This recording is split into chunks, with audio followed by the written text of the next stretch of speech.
Hi guys, so this is another little clean with me video that I'm doing. As you can see here, I'm giving this kitchen another good cleaning. Last week it paid off as we had valuers come in and we've been offered a great value for our house to part exchange it to buy a new house. So if everything goes to plan, we will be buying a new house here in the UK, which is bigger for us and more suitable for our family long term.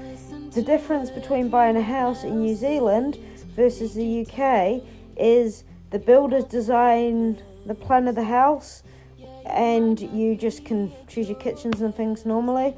You don't pay anything really until the end unless you've got to pay a deposit, etc. But because of part exchanging, it's not happening like that. In New Zealand, you buy the land and you design the house and it's all about you. So you do house and land packages unless you're doing something slightly different. So, yep, that's one exciting update for us, as you can see, giving the whole house a good clean. So now we're on to the decluttering. That's partly what's happening as well.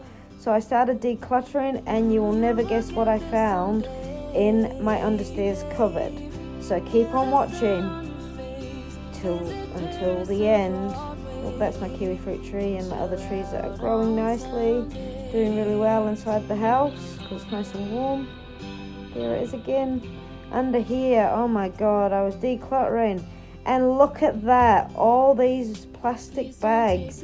Now I'm trying to reduce plastic. I do not want plastic in our lives, so all these single use, or you can use more than once, need to go out of our life.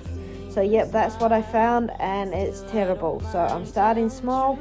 Bye bye bags, off you go. There we go. Understairs cupboard still needs a bit of more declutter, but it's doing well. Catch you later, guys. Remember to subscribe, like, follow. Catch you later.